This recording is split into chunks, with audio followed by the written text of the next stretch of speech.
Donc, trouver le PGCD de deux nombres en listant les diviseurs. Donc, il y a plusieurs méthodes pour trouver le PGCD de deux nombres. Il y a plusieurs méthodes.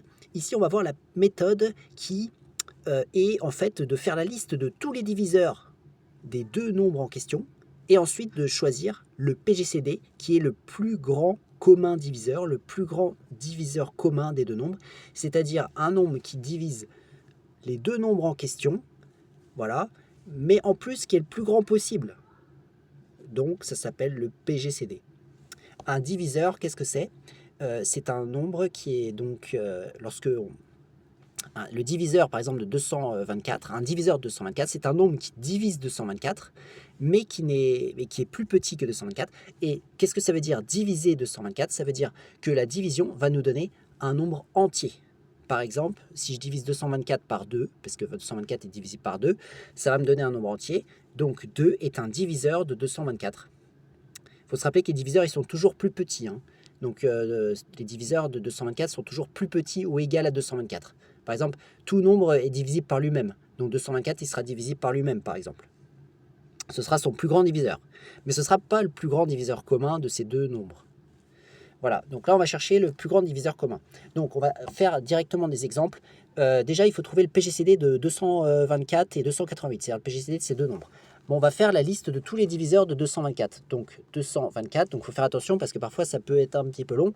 Donc déjà, le premier diviseur, on commence par le plus petit, c'est comme ça la technique, c'est 1. Tout nombre est divisible par 1. Et en parallèle, on fait le diviseur associé. Et le diviseur associé à 1, ce que j'appelle le diviseur associé, en fait, c'est celui qu'on obtient lorsqu'on fait la division. Donc, c'est-à-dire, je fais 224 divisé par 1, bon, bah, ça me donne ah oui, c'était 224, donc ça me donne 224. Donc, 224 est aussi un autre diviseur. Bon, alors maintenant, je continue, je le mets en face comme ça. Je continue, je recherche le suivant, donc avec 2. 2 et 224 est divisé par 2, c'est bon. Donc 2 est un diviseur et je recherche le diviseur associé qui sera 224 divisé par 2 qui donne 112. Voilà. Ensuite, est-ce que 224 est divisé par 3? Donc critère de divisibilité, on additionne les chiffres, on regarde si le résultat est divisé par 3. 8, non, c'est pas bon, ce ne sera pas divisé par 3. Est-ce que c'est divisé par 4? Oui. Pourquoi? Parce que les deux derniers chiffres, on regarde toujours les deux derniers chiffres pour 4, et les deux derniers chiffres sont divisés par 4, donc il est divisé par 4. On fait donc 224 divisé par 4 pour trouver le diviseur associé. Ça va donner 56. On va avoir 56. Alors maintenant, on continue. 5. Non, il n'est pas divisé par 5, parce qu'un nombre qui est divisé par 5, il se termine par 0 ou 5. 6. Est-ce qu'il est divisé par 6? Non, parce qu'il n'est pas divisé par 3. 7. Est-ce qu'il est divisé par 7? C'est une bonne question. Et je pense que oui, il va être divisible par 7. Donc, on va chercher ce que ça va donner quand on va diviser. Donc, on a le droit à la calculatrice, hein.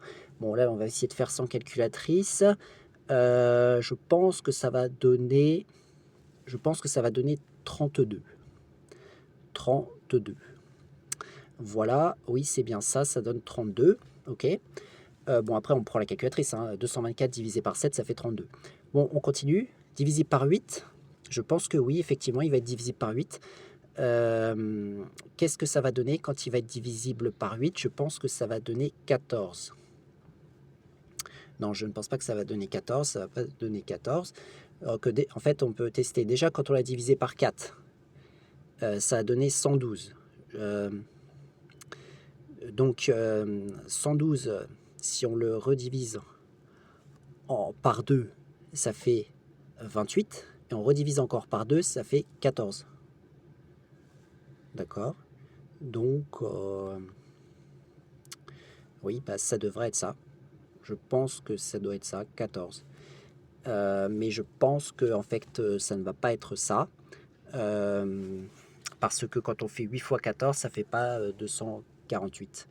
Donc, il y a une petite chose qui ne va pas.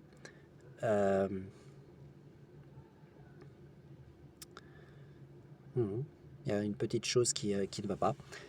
Parce que quand on fait 224 divisé par 4, ça fait 56.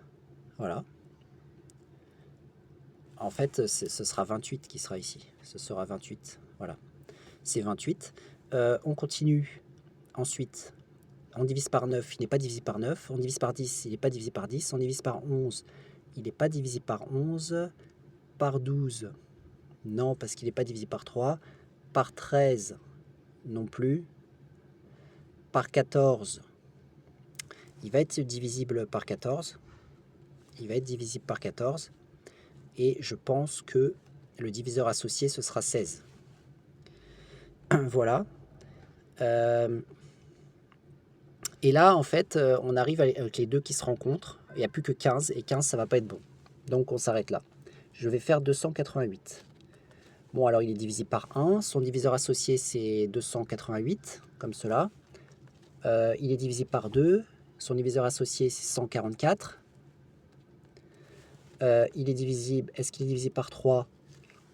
Pour savoir, on additionne tous les chiffres. Ça fait 18. Donc, oui, il va être divisé par 3. Quel est le résultat de la division par 3? C'est une bonne question. Ça va être 48, je pense. 48. Je ne pense pas, non, que ce sera 48.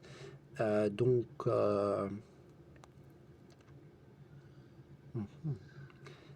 ce sera plutôt 48 fois 2, c'est-à-dire 96. Voilà, ce sera plutôt 96. Donc ensuite, nous continuons. Divisé par 4. Oui, il est divisé par 4. Parce que les deux derniers chiffres sont divisés par 4. Donc ça donnera 22, au moins ici. Mais en fait, non, ça donnera plutôt 72. Ce sera plutôt 72. Voilà.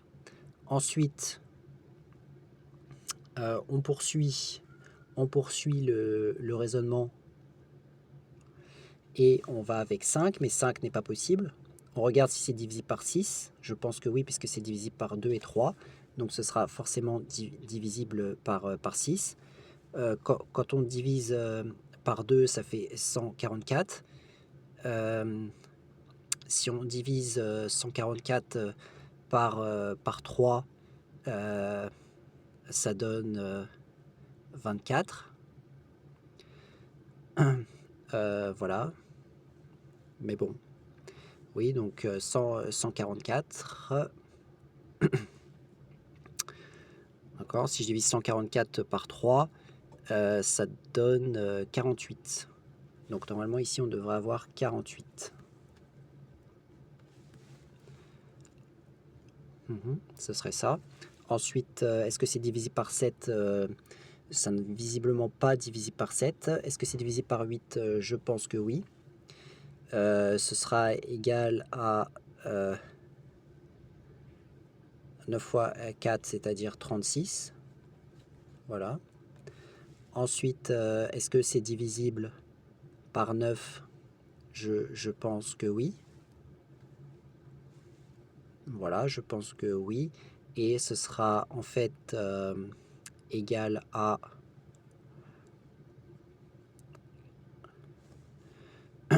ce sera en fait égal à... Donc oui, donc là on a un 8. Et après on va multiplier par 4. Donc 8 fois 4, ça sera 32. On aura 32 ici. Donc les deux se rejoignent. J'espère qu'on va avoir assez de place. Est-ce que c'est divisé par 10? Non, parce que bon, ça ne se termine pas par 0. Est-ce que c'est divisé par 11? Non. Est-ce que c'est divisé par 12? Par 12, ça peut être divisé par 12. Donc je pense qu'on va mettre 12. Et quel est le diviseur associé à 12? Quel est le diviseur associé à 12? Donc on peut prendre éventuellement sa calculatrice. Il faut faire 288 divisé par 12. Donc je pense que ça donnera 24. Donc en fait ici on aura 24. Voilà. Après 13, je ne pense pas. 14, je ne pense pas puisque c'est pas divisé par 7. 15 non plus. 16, est-ce que ça peut être divisible par 16? Ça peut être envisageable que ce soit divisible par 16, effectivement. Ça peut être envisageable. Donc ici, on va devoir rajouter quelque chose. Ici, on aura 16. Et qu'est-ce qui va être avec 16? Ce sera 18. Avec 16, on aura 18. Et maintenant, on n'a plus qu'à regarder ce qu'il y a entre les deux, c'est-à-dire 17. Et ça s'arrête là, puisque 17, ce ne sera 288 ne sera pas divisible par 17.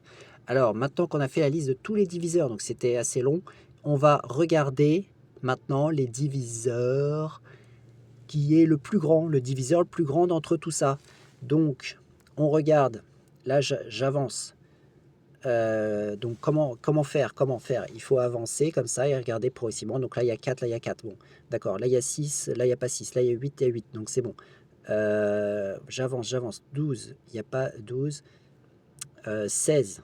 16, il y a des 2, 16. Je continue, donc 16 c'est le plus grand pour l'instant. Ensuite je continue avec 18. 18 il n'y a pas. Après il y a 24. Ah, 32. Il y a 32 dans les deux, donc le plus grand c'est 32 pour l'instant.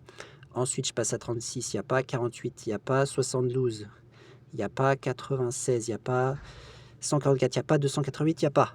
Donc, le plus grand, c'est 32, 32, je l'entoure.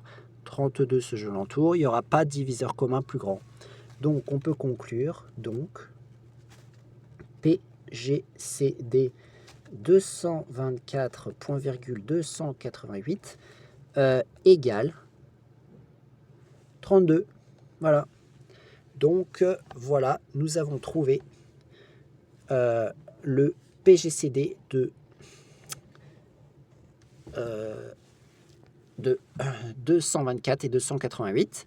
Bon, j'avais prévu de faire d'autres PGCD ici, de la même manière. Donc, le PGCD de 110,88 et de 135,210. Mais bon, ça a duré assez de temps. Donc, voilà la technique pour trouver le PGCD de deux nombres en listant les diviseurs.